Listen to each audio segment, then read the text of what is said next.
إن الحمد لله نحمده ونستعينه ونستغفره ونعوذ بالله من شرور أنفسنا ومن سيئات أعمالنا. من يهده الله فلا مضل له ومن يضلل فلا هادي له، وأشهد أن لا إله إلا الله وحده لا شريك له، وأشهد أن محمدا عبده ورسوله صلى الله عليه وعلى آله وأصحابه والتابعين وتابع التابعين ومن تبعهم بإحسان إلى يوم الدين.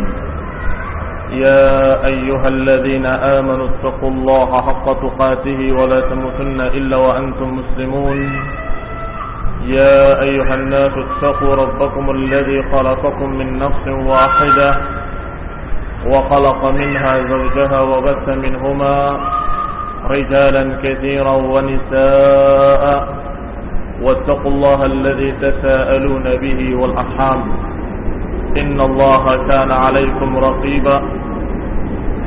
يا أيها الذين آمنوا اتقوا الله وقولوا قولا سديدا يصلح لكم أعمالكم ويغفر لكم ذنوبكم، ومن يطع الله ورسوله فقد فاز فوزا عظيما.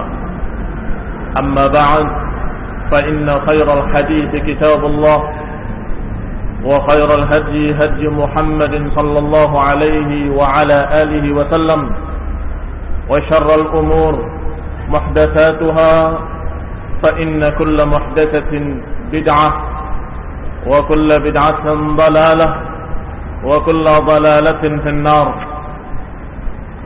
Ikhwani fi din, a'azakumullah. Setelah Al-Imam Abu Uthman As-Sabuni rahimahullah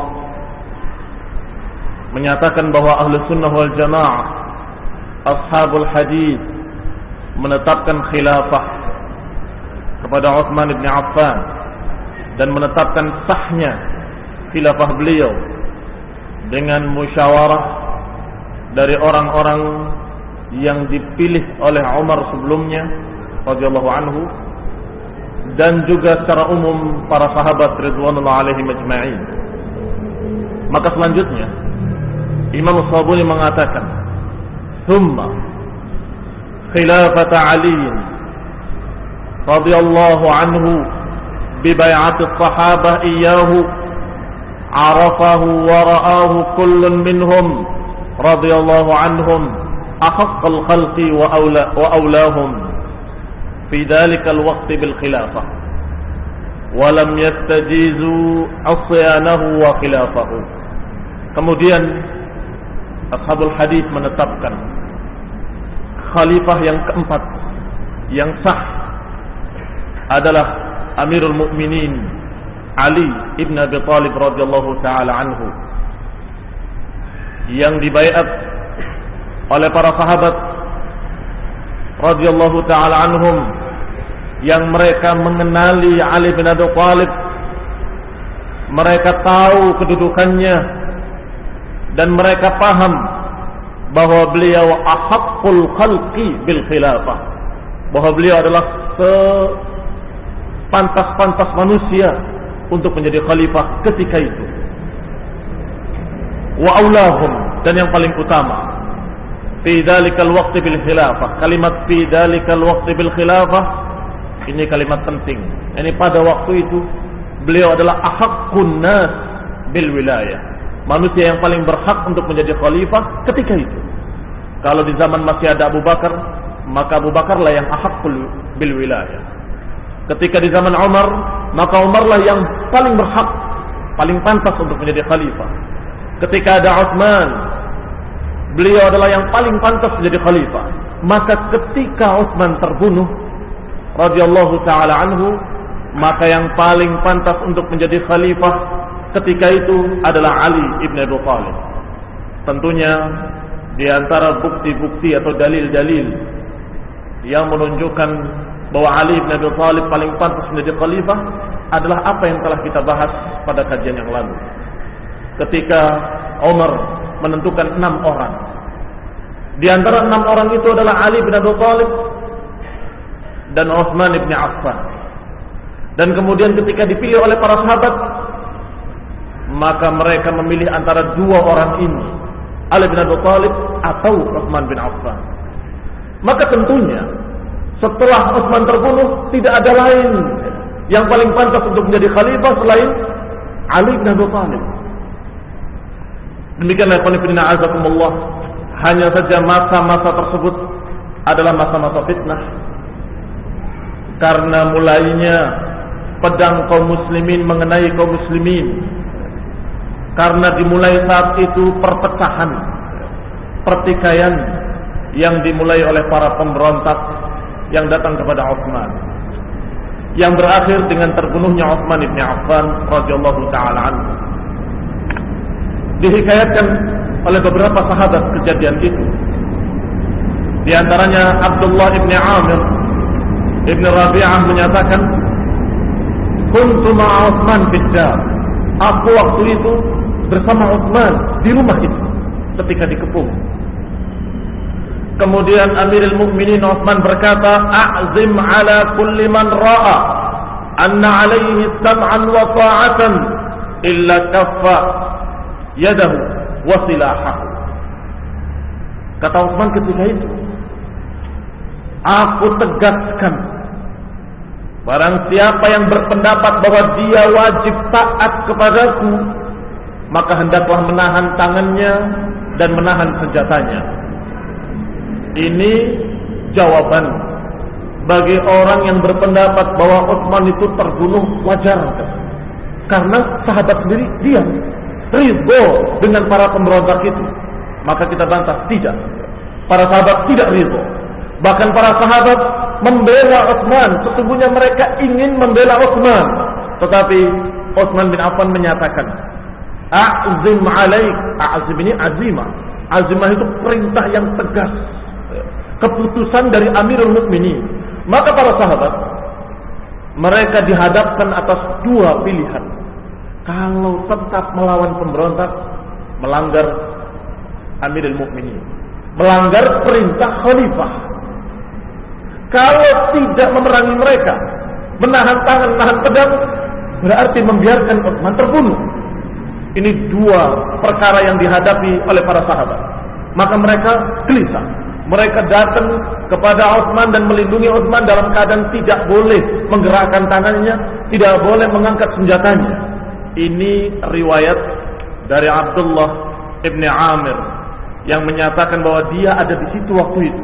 Saya hadir dan saya waktu itu mendengar Utsman mengatakan, "Tahan. Barang siapa yang meyakini wajibnya taat kepada penguasa, wajibnya taat kepadaku, maka tahanlah tanganmu dan tahanlah senjatamu." Kemudian ada Ibnu Umar pula di situ, Abdullah Ibnu Umar Ibn Al-Khattab radhiyallahu anhu, wa Ali wa ala Ibnu Umar sayfuhu mutaqallidan, dan juga ada Ali bin Umar dan dalam keadaan senjatanya terselempangkan di badannya. Diperintahkan, "Akhbirin nas bihi." Katanya Utsman, "Wahai Abdullah bin Umar, sampaikan kepada seluruh manusia, barang siapa yang masih meyakini ketaatan kepadaku, hendaklah menahan senjatanya dan menahan tangannya." Fakharaj Ibn Umar, maka Ibn Umar pun keluar, dan juga Al-Hasan Ibn Ali keluar dan mengumumkan keputusan penguasa untuk menahan tangannya dan senjatanya. Riwayat lain dari Zaid Ibn Thabit. Zaid Ibn Thabit yang diperintahkan dulu di zaman Abu Bakar untuk mengumpulkan Al-Quran, di zaman Umar dan di zaman Utsman. Qala lahu, "Inna haula'il ansar bil bab yaquluna in syi'ta kunna ansar Allah." Kata Zaid bin Thabit, "Wahai Amirul Mukminin, sesungguhnya di luar pintu ada ansar, para sahabat dari kalangan ansar. Di balik pintu ada para sahabat dari kalangan ansar yang mereka siap untuk menjadi ansar Allah, untuk siap menjadi pembela-pembela yang membelamu karena Allah." Diucapkan marratain. Apa jawaban Utsman? Qala Utsman radhiyallahu anhu, la hajata li fi dzalik, aku tidak membutuhkan mereka. Kaffu, tahanlah tangan kalian. Riwayat lain dari Abu Hurairah. Abu Hurairah juga menceritakan. Kata Abu Hurairah, "Al-yawm taba ad-darbu ma'ak." Wahai khalifah wa amirul mukminin, hari ini kemungkinan besar mereka akan memenggal lehermu, mereka akan menebasmu. Yani supaya diperintahkan para sahabat untuk boleh mengangkat pedang. Qala, maka Utsman menjawab, azamtu alaika la takhrujanna, aku perintahkan kepadamu wahai Abu Hurairah, keluar. Abu Hurairah pun disuruh keluar. Jadi bukan berarti para sahabat ridho Utsman dibunuh, tidak.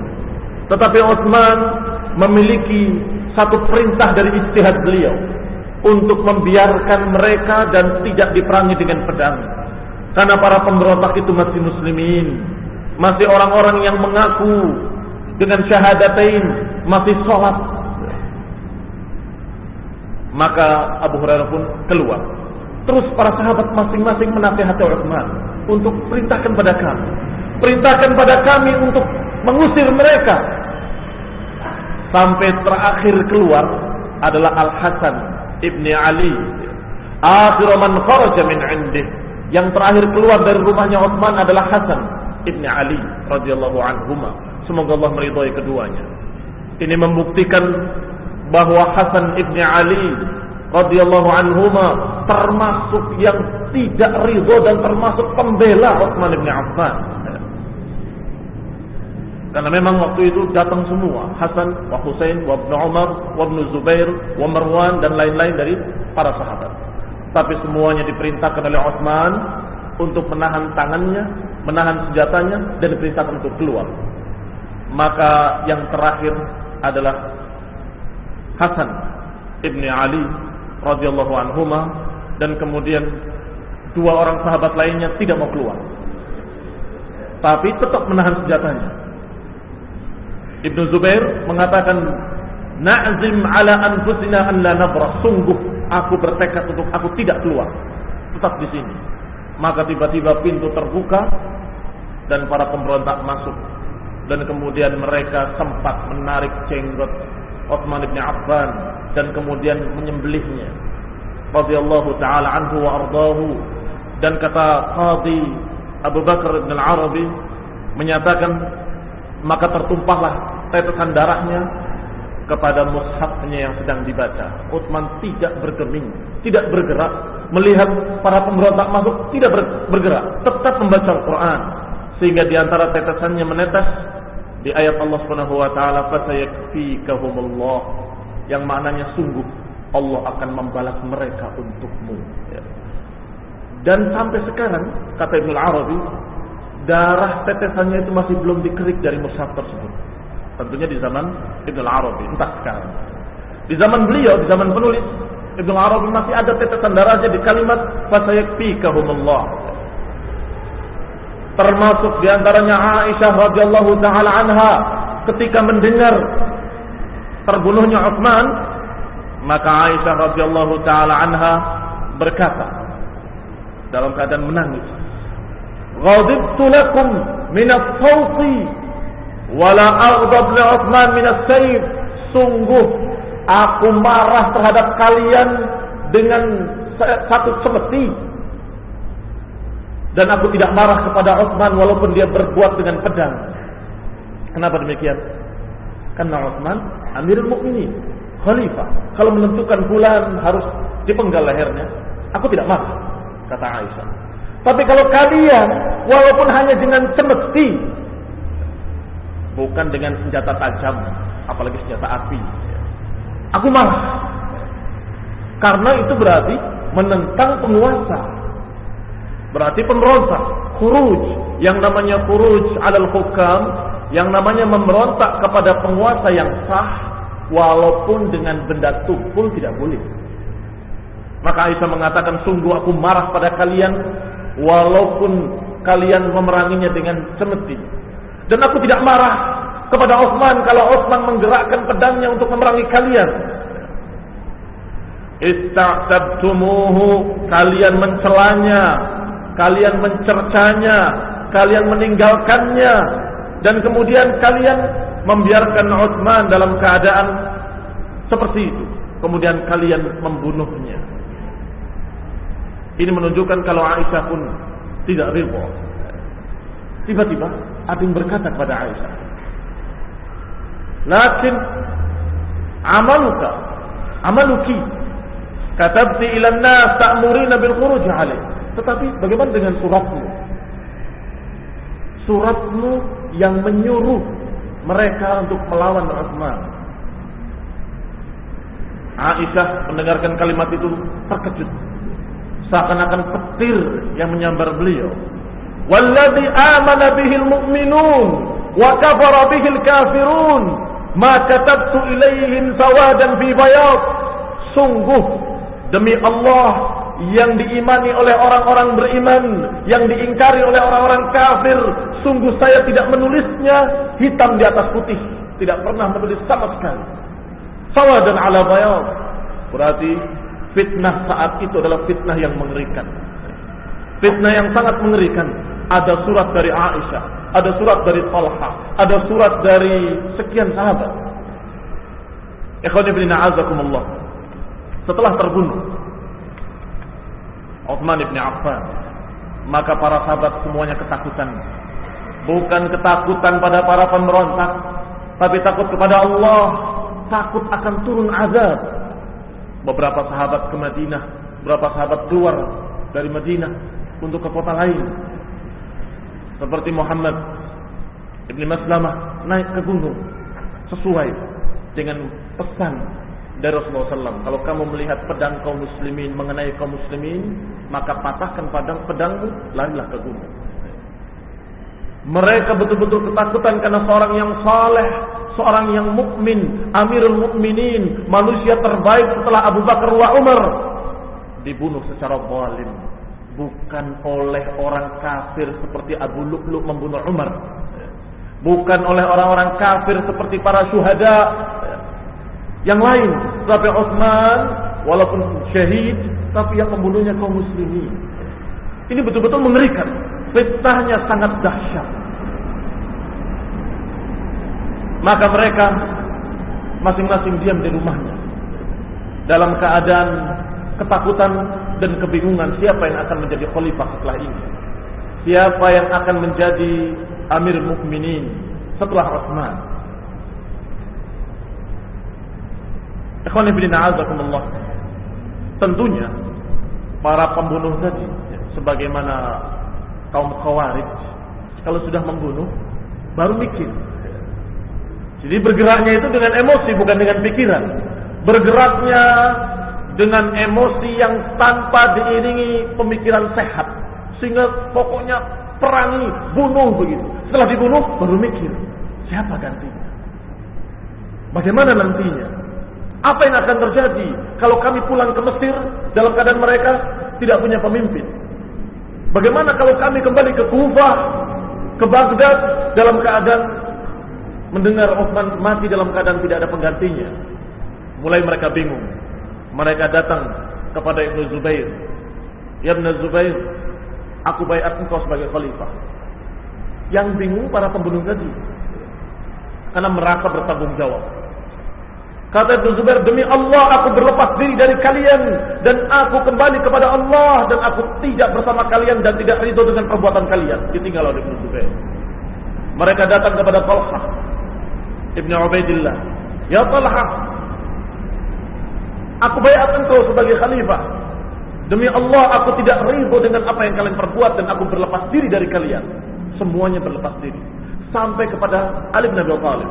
Didatangi oleh Al-Ashtar. Ashtar ini tokoh mereka juga, tokoh Khawarij juga. Datang kepadanya dan kemudian mengatakan, aku baiat engkau sebagai khalifah. Engkau adalah salah satu dari ahli syura yang dipilih oleh Umar, maka kami baiat engkau sebagai khalifah pengganti Utsman. Ucapannya sama, aku berlepas diri dari kamu. Aku tidak ridho dengan apa yang kalian lakukan. Sampai 5 hari kosong, tidak ada kepemimpinan sama sekali. Dalam keadaan para sahabat semuanya menghindar. Karena tentunya kalau ada seorang sahabat dipilih oleh para pemberontak tadi di baiat, maka seakan-akan menyatakan bahwa para pemberontak itu disuruh kamu. Sehingga jawabannya sama. Inni bari'un atau ana abara'un, kalimat-kalimat itu, kalimat berlepas diri. Aku berlepas diri dari kalian. Aku tidak ikut dengan kalian. Aku tidak sama dengan kalian. Aku tidak ridho dengan kalian. Sampai hari kelima baru kemudian datang sahabat kepada Ali bin Abi Thalib.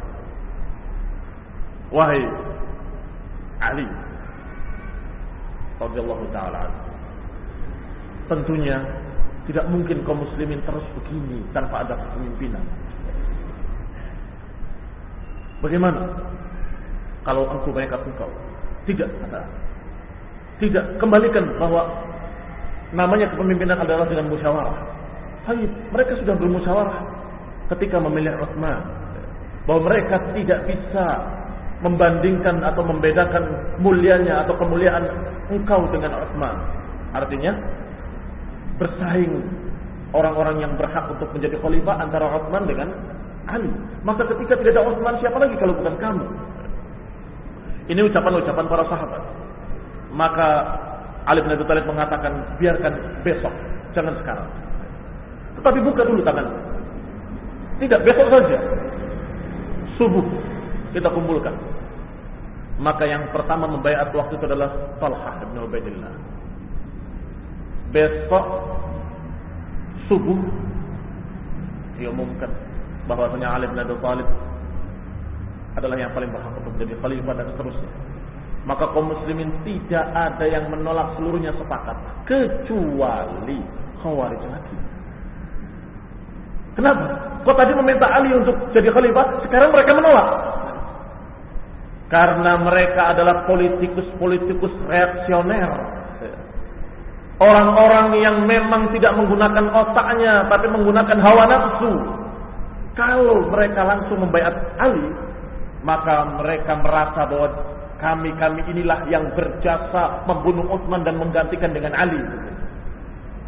Tetapi ketika dibaiat oleh para sahabat, mereka mengatakan yang membaiat pertama kali adalah Talha bin Ubaidillah, tidak sah karena baiatnya dengan tangan syallal.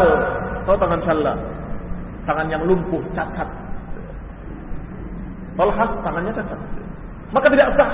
Karena disebutkan dalam hadis-hadis bahwasanya baiat itu harus dengan kafan bikafin, telapak tangan dengan telapak tangan. Sedangkan Talha tidak punya telapak tangan. Na'udzubillah. Celaan terhadap sahabat ditambah dengan penolakan terhadap khalifah. Ini memang sarsarun. Para pengacau ini, GPK, gerakan pengacau keamanan ini, tidak akan pernah puas. Nggak akan pernah puas dengan pemimpinan siapapun. Kalau dengan pimpinan Utsman nggak puas, apalagi dengan kepemimpinan setelahnya. Sudah kita ketahui bahwa Utsman adalah manusia terbaik setelah Abu Bakar wa Umar. Maka setelah Utsman, siapa yang lebih baik dari Utsman? Kalau mereka tidak ridho kepada Utsman bin Affan, apakah mereka akan ridho kepada sahabat yang lain? Apakah mereka akan ridho kepada yang bukan sahabat, bukan tabi'in, bukan tabi'i tabi'in? Maka kaum reaksioner Khawarij sampai hari ini tidak pernah puas dengan penguasa. Sampai kalaupun mereka punya calon, ini calon pilihan kami, kata Khawarij. Ketika berhasil dinaikkan, itu seminggu atau sebulan umurnya. Setelah itu akan diturunkan kembali.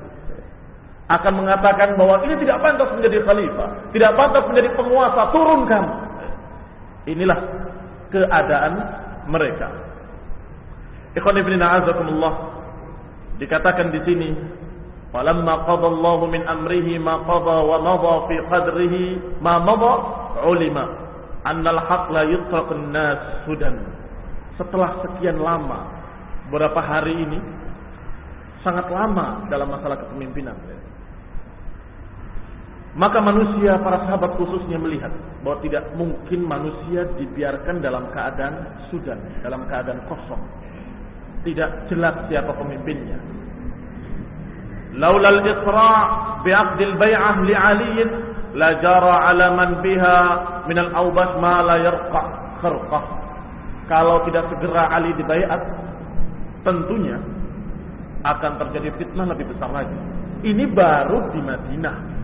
Yang di Syam belum dengar, yang di Mesir belum dengar, yang di Kufah dan sebagainya belum dengar, karena para pemberontak belum balik ke negeri mereka masing-masing.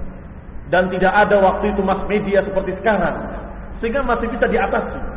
Tapi kalau mereka sudah pulang, kira-kira dalam waktu sebulan saja, ketika perjalanan mereka sudah sampai ke negeri-negeri mereka, niscaya fitnah akan lebih dahsyat lagi. Untuk apa kami taat pada engkau wahai gubernur? Pimpinanmu khalifah sudah mati, akan begitu. Akan lebih kacau lagi. Tetapi alhamdulillah, para sahabat segera membaiat Ali bin Abi Thalib. Kemudian muncul kalimat-kalimat tadi, bahwa yang pertama membaiat adalah tangan yang cacat. Maka dibantah oleh Ibnu Arabi bahwa cacatnya beliau, cacatnya Talhah adalah karena membela Rasulullah SAW. Maka tangan Talhah ini lebih mulia dari tangannya Ashtar yang masih berdarah dengan darah Utsman, baru membunuh Utsman bin Affan. Maka lebih sah ketika Ashtar datang ditolak oleh Ali. Ketika datang Talhah, baik terjadi. Maka mereka marah dengan kalimat itu dan dibantah dengan kalimat bahwa tangan Talhah adalah tangan yang pernah membela Rasulullah SAW. Dan ma'ruf kisahnya, yaitu dalam perang Uhud, ketika semua panah dan tombak menuju ke arah Rasulullah SAW, yang ada waktu Talhah dan menjadikan dirinya sebagai tameng, sehingga dikatakan oleh anaknya Aisyah dan Ummu Ishaq, sungguh juriha abuna yawma Uhud 24 jirahatan fi jami'i jasadih. Sungguh ayahku waktu itu di perang Uhud terluka dengan 24 luka di seluruh tubuhnya. Bukan luka-luka kecil ya, sampai cacat di tangannya. Dan kemudian diriwayatkan oleh Abu Nu'aim Al-Asbahani bahwa Rasulullah SAW mengatakan, barang siapa yang mau melihat seorang syahid yang masih berjalan di muka bumi, lihatlah Talhah. Sudah dinilai syahid padahal masih hidup. Ini keistimewaan Talhah ibnu Ubaidillah. Sehingga ikhwan fillah a'azakumullah, tentunya tangan Talhah lah yang lebih barokah. Tidak salah, mendapatkan taufik dari Allah Subhanahu wa taala. Maka dibaiatlah Ali bin Abi Thalib sebagaimana ucapan Imam Khawbuni di sini, dengan dibaiat oleh para sahabat dan dengan kesepakatan para sahabat radhiyallahu alaihim ajma'in. Walam yastajizu isyanahu wa khilafahu. Maka para sahabat tidak menghalalkan penentangan terhadap Ali dan menyelisihi Ali bin Abi Thalib. Dan tentunya sebagaimana yang pernah diisyaratkan dalam riwayat, bahwa kalau pedang kaum muslimin telah mengenai kaum muslimin, maka tidak akan terangkat selama-lamanya. Artinya tidak akan terangkat selama-lamanya, artinya akan terus terjadi fitnah demi fitnah berikutnya. Dimulai dari terbunuhnya Utsman bin Affan radhiyallahu anhu. Maka ketika itu ahli Syam, Muawiyah dan pengikutnya dan pasukannya dan sahabat yang ada di sana baru mendengar berita terbunuhnya Utsman. Maka beliau mengerahkan tentaranya dalam jumlah besar. Tentara yang tidak pernah terkalahkan. Setiap perang menang. Pasukan yang paling tangguh ketika itu pasukannya Muawiyah. Datang untuk memberangus atau untuk menangkap orang-orang yang membunuh Utsman. Dan itu sebagai konsekuensi seorang yang dipilih oleh khalifah, kemudian khalifahnya dibunuh. Maka mereka berangkat untuk membela Utsman. Sampai di Madinah, ternyata Ali bin Abi Thalib telah dibaiat. Maka terjadilah kesalahan paham antara keduanya. Ali bin Abi Thalib menuntut Muawiyah untuk berbaiat, sedangkan Muawiyah menuntut darah Utsman harus diselesaikan dengan qisas, dengan membawa dalil ayat Allah Subhanahu wa taala, man qutila mazluman faqad ja'ala Allahu liwaliyhi sultanan fala yusrif fil qatl. Barang siapa yang terbunuh secara zalim, maka Allah jadikan hak buat para walinya untuk menuntut qisas. Sedangkan Muawiyah adalah keluarganya, termasuk famili dari Utsman bin Affan radhiyallahu anhu. Maka beliau menuntut, kami sebagai keluarganya menuntut qisas. Dan sebagaimana kita katakan tadi, kejadian pembunuhan secara massa itu baru terjadi saat itu. Yang tentunya sulit untuk dideteksi siapa-siapanya yang membunuh.